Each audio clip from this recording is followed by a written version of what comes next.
Hello friend, welcome to my channel. My name is Manisha और मैं आपको MPPSC सीरीज़ पढ़ाने जा रही हूँ। फ्रेंड्स, मैं अभी आते से ही आपको ये नहीं कहूँगी कि चलिए ले आइए पढ़ते हैं, MPPSC सीरीज़ स्टार्ट करते हैं। इससे पहले मैं आपको कुछ स्ट्रेटजी और कुछ टिप्स देना चाहती हूँ। फ्रेंड्स, जब हम लोग स्टूडेंट लेवल पर होते हैं तो हम लोग क्या करते हैं पता है?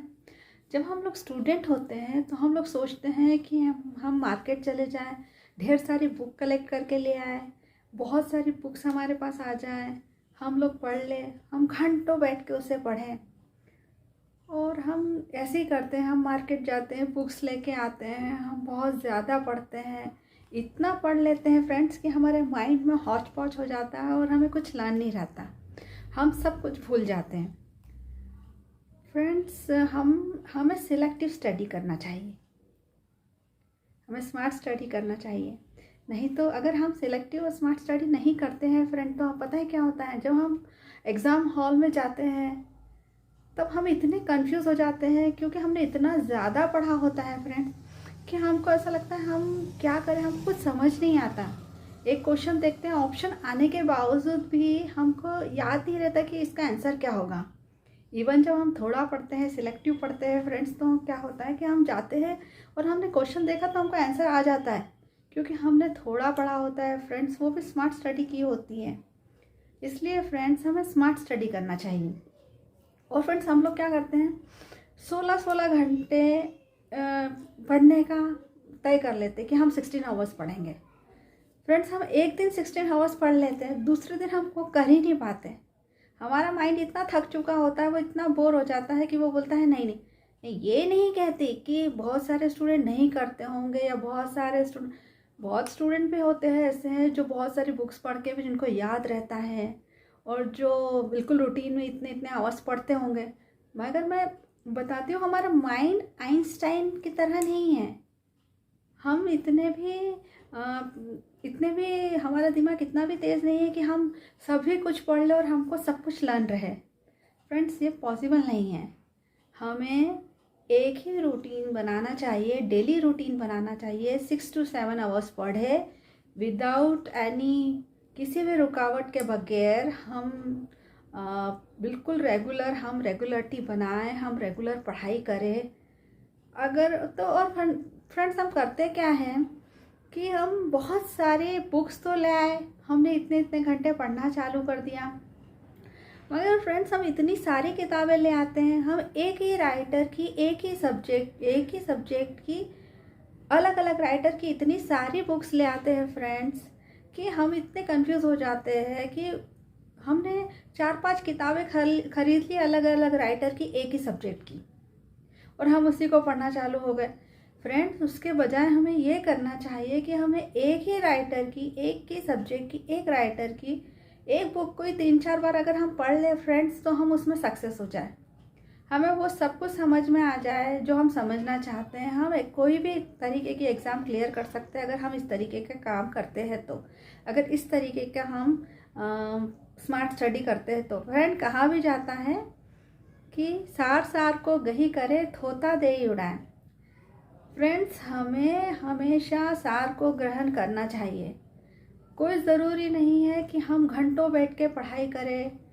फ्रेंड, जब आपका माइंड फ्रेश हो तब आप थोड़ा भी पढ़े, वो स्मार्टली पढ़े, अच्छी तरीके से पढ़े, रूटीन बनाए, टाइम टेबल बनाए, 6 to 7 आवर्स पढ़ाई को दे। ऐसा नहीं कि हाँ आज पढ़ लिया कल नहीं पढ़ा, आज हमें मार्केट जाना है तो आज हम नहीं पढ़ सकते, आज हमें मूवी जाना है तो आज हम नहीं पढ़ सकते।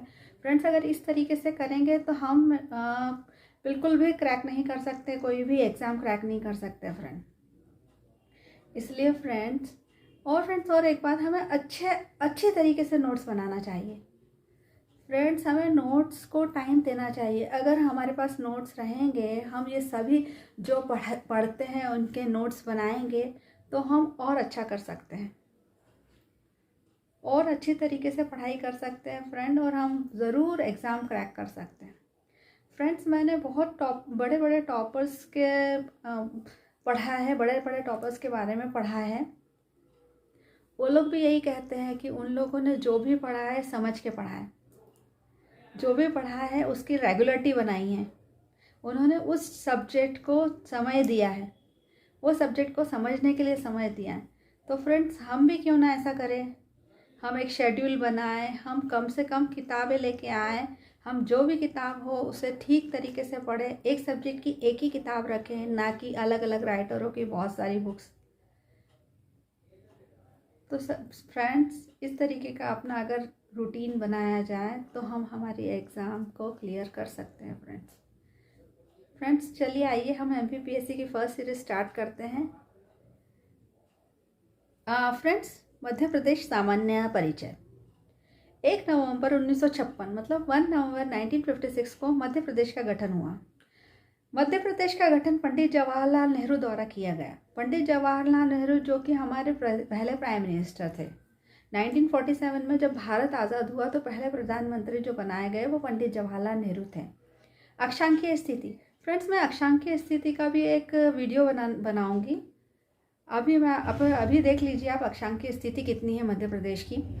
अक्षांकीय स्थिति 21 डिग्री 6 मिनट से 21 डिग्री 6 मिनट उत्तरी अक्षांश से 26 डिग्री 30 मिनट उत्तरी अक्षांश तक, 74 डिग्री 9 मिनट से पूर्वी देशांतर से 82 डिग्री 48 मिनट पूर्वी देशांतर तक। ये अक्षांकीय डिग्री है फ्रेंड्स, ये यहाँ दिया हुआ है।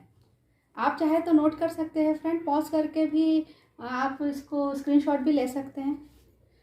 फ्रेंड, जो हमारी राजधानी है वो भोपाल है और वर्तमान जो स्वरूप है फ्रेंड्स, तो हम ये बता दें कि 1 नवंबर 2000 को मध्य प्रदेश में से छत्तीसगढ़ अलग हो गया।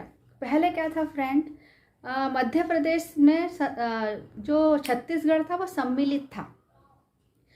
30% वो भाग अलग हो गया 1 नवंबर 2000 को। जब मध्य प्रदेश से छत्तीसगढ़ का पार्ट 30% अलग हो गया 2000 को में, तब हमारे जो मध्य प्रदेश का क्षेत्रफल है फ्रेंड, वो कम हो गया।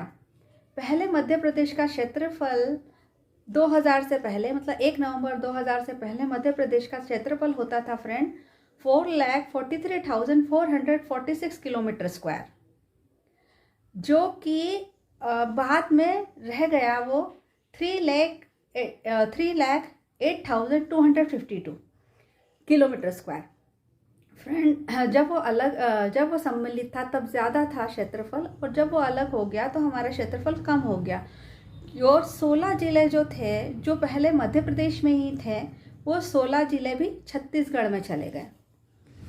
फ्रेंड्स, ये देखिए दिया हुआ है 3 लाख, आप लोगों को दिख रहा होगा, ये 3,08,252 किलोमीटर स्क्वायर और 4,43,446 किलोमीटर, ये पहले था, फिर ये बाद में हो गया।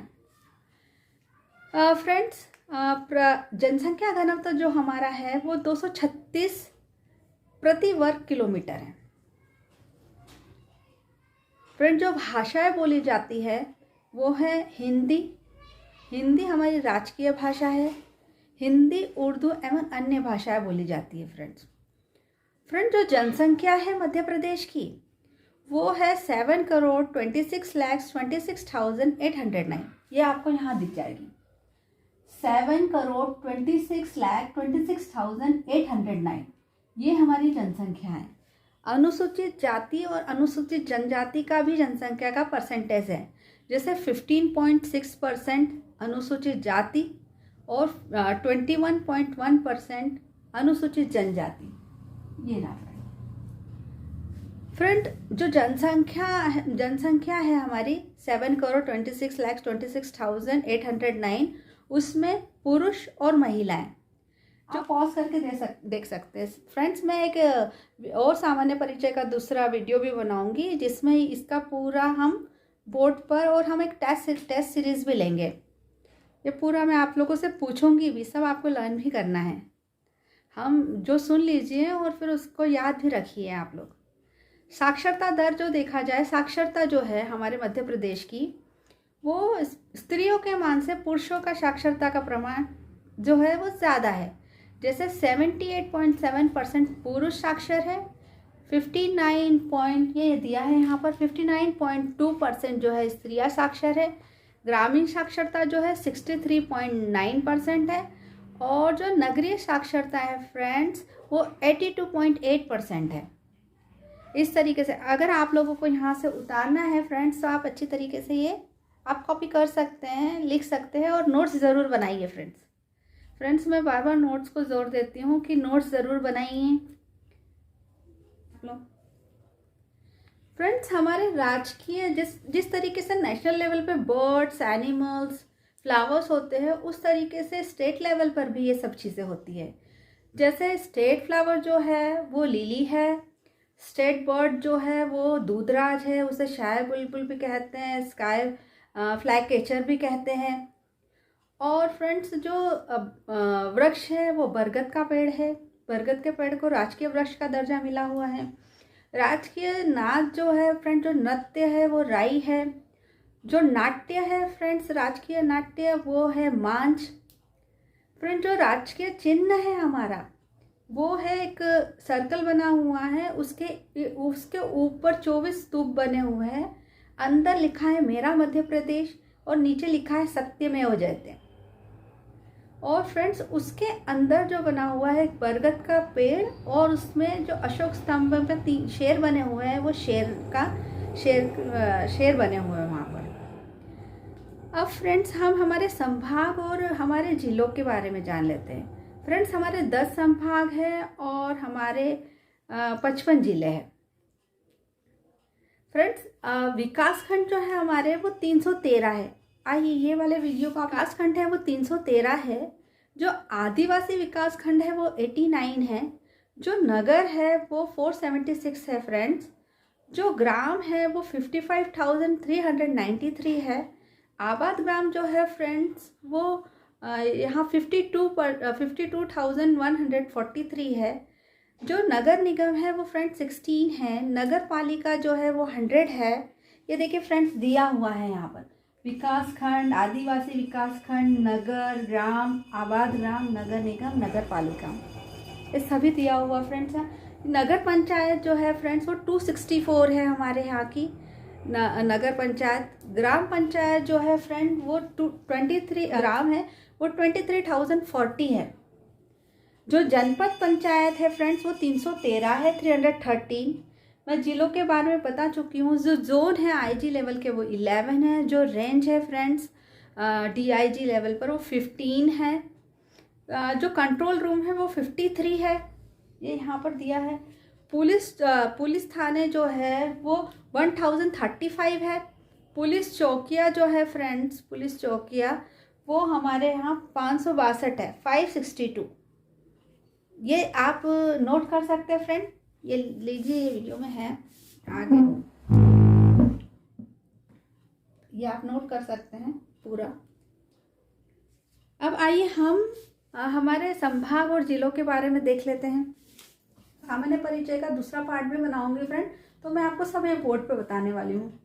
और हम एक टेस्ट सीरीज भी चलाएंगे, वो टेस्ट सीरीज के साथ साथ ही आपको सब नोट्स भी बनाने हैं। आज तो हमारा सामान्य परिचय का पहला पार्ट ही है, इसलिए हम केवल ओवरव्यू ले रहे हैं। फ्रेंड हम ये हमारे मध्य प्रदेश का मैप है, और हमारे मध्य प्रदेश से हमारे मध्य प्रदेश से ये 5 जो राज्य है वो जुड़े हुए हैं, उनकी सीमाएं हमारे मध्य प्रदेश से जुड़ी हुई, जैसे गुजरात, राजस्थान, उत्तर प्रदेश, छत्तीसगढ़, महाराष्ट्र। फ्रेंड जो महाराष्ट्र है वो साउथ में है, मतलब दक्षिण में। हमारे जो पार्ट है उसके दक्षिण में महाराष्ट्र है। जो नॉर्थ वेस्ट में है वो राजस्थान है। जो वेस्ट में है गुजरात है। और जो हमारा नॉर्थ ईस्ट में है फ्रेंड वो उत्तर प्रदेश है। और जो साउथ ईस्ट में है फ्रेंड वो हमारा छत्तीसगढ़ है। ये इस तरीके से इनकी सीमाएं हमारे इससे जुड़ी हुई हैं। मैं हिंदी में भी बता देती हूँ आपको। पश्चिम में गुजरात, उत्तर पश्चिम में राजस्थान, उत्तर पूर्व में छत्तीसगढ़, दक्षिण पूर्व में उत्तर पूर्व में उत्तर प्रदेश, और दक्षिण पूर्व में छत्तीसगढ़, और दक्षिण में महाराष्ट्र। इस तरीके से हमारा ये सीमाएं हैं। और फ्रेंड हम ये देख लेते हैं, हमारे 10 संभाग है फ्रेंड। 10 संभाग में एक चंबल संभाग 1, ग्वालियर संभाग 2, भोपाल संभाग 3, सागर संभाग 4, उज्जैन संभाग 5, इंदौर 6, नर्मदापुरम 7, जबलपुर 8, शहडोल 9 और रीवा 10। इस तरीके से फ्रेंड हमारे 10 संभाग हैं। हमारे 10 संभाग है फ्रेंड। और जैसे चंबल संभाग के अंतर्गत भिंड, मुरैना और श्योपुर आते हैं फ्रेंड। ग्वालियर संभाग के अंदर खुद ग्वालियर, दतिया, शिवपुरी, गुना, अशोकनगर आते हैं फ्रेंड। भोपाल के अंतर्गत राजगढ़, विदिशा, सीहोर, रायसेन, शाजापुर आते हैं फ्रेंड। उज्जैन के अंतर्गत नीमच, मंदसौर, रतलाम, आगरमालवा आते हैं फ्रेंड। इंदौर के अंतर्गत झाबुआ, धार, खुद इंदौर, अलीराजपुर, बड़वानी, पश्चिम निमाड़, पूर्वी निमाड़, बुरहानपुर। फ्रेंड पश्चिम निमाड़ और पूर्वी निमाड़ जो है वो खंडवा खरगोन है। नर्मदापुरम के अंतर्गत ये होशंगाबाद, हरदा और बैतूल आते हैं फ्रेंड। अब हम जबलपुर पे आ जाते हैं तो जबलपुर, नरसिंहपुर, मंडला, सिवनी, छिंदवाड़ा, बालाघाट ये आते हैं फ्रेंड्स। सागर पे आ जाते हैं तो सागर, दमोह, पन्ना, छतरपुर, टीकमगढ़ आते हैं फ्रेंड। रीवा पे आते हैं तो सीधी, सिंगरौली आते हैं फ्रेंड। सीधी, सिंगरौली, खुद रीवा, सतना। और शहडोल पे आ जाए तो फिर शहडोल, उमरिया, अनूपपुर। ये इस तरीके से फ्रेंड हमारे 10 संभाग और 55 जिले हैं फ्रेंड। अब मैं आपको उपनाम और शहर भी बता देती हूँ, शहर और उनके उपनाम। फ्रेंड जैसे कि हम भिंड और मुरैना को डाकुओं का गढ़ कहते हैं, ग्वालियर को तानसेन की नगरी कहते हैं। फ्रेंड भोपाल को झीलों का नगर कहा जाता है। उज्जैन को मंदिरों और मूर्तियों का नगर कहा जाता है। इंदौर को मिनी बॉम्बे कहा जाता है और इंदौर को अहिल्याबाई की नगरी भी कहा जाता है। और फ्रेंड छिंदवाड़ा जो है वो हमारा सबसे बड़ा जिला है। निवाड़ी हमारा सबसे छोटा जिला है। बालाघाट को मैग्नीज की नगरी कहा जाता है। जबलपुर को संस्कार नगरी कहा जाता है। और फ्रेंड्स सीधी और सिंगरौली को ऊर्जा नगरी कहा जाता है।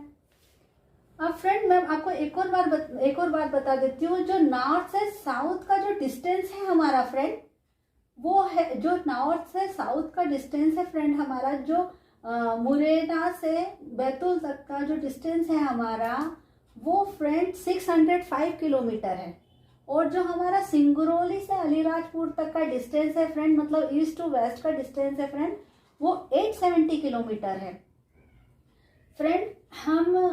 ये 870 किलोमीटर है फ्रेंड्स। हमारा जो दक्षिण में जो जिला है वो है बुरहानपुर। जो उत्तर में जिला है, जो पूर्व में जिला है वो सिंगरौली। जो पश्चिम में जिला है वो अलीराजपुर। और जो उत्तर में जिला है वो मुरैना है फ्रेंड। इस तरीके के हमारे जिले हैं। और फ्रेंड जो सिंगरौली से अलीराजपुर का जो टाइमिंग है फ्रेंड, वो 34 मिनट का फर्क है। इसके सिंगरौली के अलीराजपुर के टाइमिंग में 34 मिनट का अंतर है। और फ्रेंड सिंगरौली से भारत की मध्याह्न रेखा गुजरती है फ्रेंड। ये रहा ये पूरा मैप। जब हम संभाग का पढ़ेंगे तो मैं इसके आपको डीप स्टडी करवाऊंगी फ्रेंड। और मैं ट्रिक्स भी बताऊंगी कि किस तरीके से हम इसे पूरा लर्न करें फ्रेंड। और मैं ये आपको बोर्ड पर समझाऊंगी कि किस तरीके से हमारे संभाग को याद किया जाए, किस तरीके से उनके ज़िलों को याद किया जाए और क्या ट्रिक्स हैं उसकी। फ्रेंड अगर आपको मेरा वीडियो पसंद आता है तो मुझे लाइक कीजिए, शेयर कीजिए, सब्सक्राइब कीजिए। तभी आपको मेरे नोटिफिकेशन मिल पाएंगे। अगर आप सब्सक्राइब करते हैं तभी आपको नोटिफिकेशन मिल पाएंगे। तब तक के लिए नमस्कार।